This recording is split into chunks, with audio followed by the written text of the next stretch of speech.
আসসালামু আলাইকুম। Hello everyone, welcome back again with another video. আজকে শিখতে যাচ্ছি একটা অ্যাডভান্স স্ট্রাকচার, এটা হচ্ছে অ্যাজ ফার এজ, মানে যতদূর। তাছাড়াও আমি আপনাদের ভিডিওটার শেষে আপনাদের 3টা কনফিউশন ক্লিয়ার করতে যাচ্ছি। তো অবশ্যই আমি সবাইকে অনুরোধ করব ভিডিওটা শেষ পর্যন্ত দেখার জন্য, কারণ আজকে 3টা কনফিউশন খুবই ইম্পর্টেন্ট, কারণ এগুলো আপনাদের জানার দরকার। ঠিক আছে, আজকে শেখাতে যাচ্ছি আপনাদের আরেকটি অ্যাডভান্স স্ট্রাকচার, এটা হচ্ছে অ্যাজ ফার এজ, এটা সম্পর্কে। তো as far as I no, এটা অনেক শুনেছেন, এটা অনেক ব্যবহার আছে। তো এটা নিয়ে আজকে আলোচনা করব। আমার সময় বলতে থাকে না যে যত দূর আমি জানি যে সে একজন ভালো ছেলে, যত দূর বাবা জানে যে সে ভাত খায় না। তো আবার অন্য সময় বলতে থাকি যে যত দূর আমি চিন্তা করি অথবা যত দূর আমি স্মরণ করি যে তার কাছে একটি বাইক ছিল। তো এরকম করে কিন্তু আমরা অনেক সময় কথাবার্তা বলে থাকি। ঠিক আছে, তো চলুন আগে এটার স্ট্রাকচার বানিয়ে নিই। এই স্ট্রাকচারটা কী হবে, আপনি প্রথমে দিবেন অ্যাজ ফার এজ, শব্দের অর্থ হচ্ছে যত দূর। তারপরে প্লাস চিহ্ন দেওয়ার পরে আপনি যে কোনো একটা সাবজেক্ট দিবেন। সাবজেক্ট দেওয়ার পরে দিতে পারেন as far as I think, যতদূর আমি চিন্তা করি, অথবা দিতে পারেন as far as I remember, যতদূর আমি স্মরণ করি, অথবা বলতে পারেন যে as far as I know, যতদূর আমি জানি। তারপরে আপনি যে কোনো একটা সেন্টেন্স দিয়ে দেবেন। যেমন আমি বলতে পারি অনেক সময় যে as far as I know, যতদূর আমি জানি, he is intelligent boy. He is an intelligent boy, সে হয় একজন কি বুদ্ধিমান ছেলে। তারপর আপনি বলতে পারেন যে যতদূর আমি জানি, as far as I know, he won't stay here, সে এখানে অবস্থান করবে না। আবার বলতে পারেন যে as far as I think, যতদূর আমি চিন্তা করি, he had a bike, he had a beautiful bike, তার একটি সুন্দর বাইক ছিল। আবার বলতে পারেন যে as far as I remember, যতদূর আমি স্মরণ করি, he didn't have a good girlfriend, তার একটি কি মানে গার্লফ্রেন্ড ছিল না। আর যতদূর আমি জানি, as far as I no, যে রহিম ডাজেন্ট ইট ম্যাঙ্গো, মানে রহিম আম খায় না। তারপরে বলতে পারেন যে as far as I think, যতদূর আমি চিন্তা করি, মাই videos R kind of good, আমার ভিডিও হয় কিছুটা ভালো।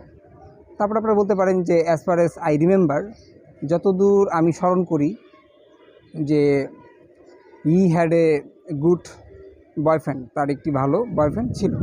তারপরে বলতে পারেন যে as far as I remember, যতদূর আমি স্মরণ করি, he doesn't have a good house, তার একটি ভালো বাড়ি নেই। ঠিক আছে, তো এরকম করে আপনারা অ্যাজ ফার এজ এবং I know, as far as I think, as far as I remember করতে পারবেন। জি, তো এখন আরেকটা কনফিউশন আমি আপনাদের ক্লিয়ার করতে যাচ্ছি। আপনার অনেক সময় দেখতে পারেন যে কিছু কিছু আপনার এক্সপ্রেশন পাবেন ইট ইজ আই, অথবা পাবেন হচ্ছে ইট ইজ মি। এর দুটার মধ্যে কোনটা কারেক্ট? এখন স্পোকেনে না আসলে অনেক কিছুই চলে। এখন ব্রিটিশরা যেভাবে তাদের অনুযায়ী তারা বলে থাকে, তাদের এটা চলছে স্পোকেনে। এখন এটা যদি আপনি গ্রামাটিক্যাল কারেক্ট বলতে যান, তাহলে ইট ইজ আই, এটাই হচ্ছে কারেক্ট। এখন তারা বলছে ইট ইজ মি, এটাই আমি, ইট ইজ মি, এটাই আমি, কিন্তু আসলে এটা অ্যাকোর্ড হবে ইট ইজ আই। আবার একটা আপনার স্ট্রাকচার খুবই চলছে বর্তমানে, ইদানিং দেখতে পাচ্ছি অনেকেই বলছে যে আই এম হ্যাভিং এ কার। এখন এটা তো আসলে গ্রামাটিক দিয়েও ভুল, স্পোকেনের দিক দিয়েও ভুল। এখন আই এম হ্যাভিং এ কার, এটা কীভাবে হয়? কারণ আমরা তো জানি যে আই হ্যাভ এ কার, আমার একটি গাড়ি আছে, এটা হচ্ছে স্টেট অফ পজিশন, আমার অধিকারে কী আছে।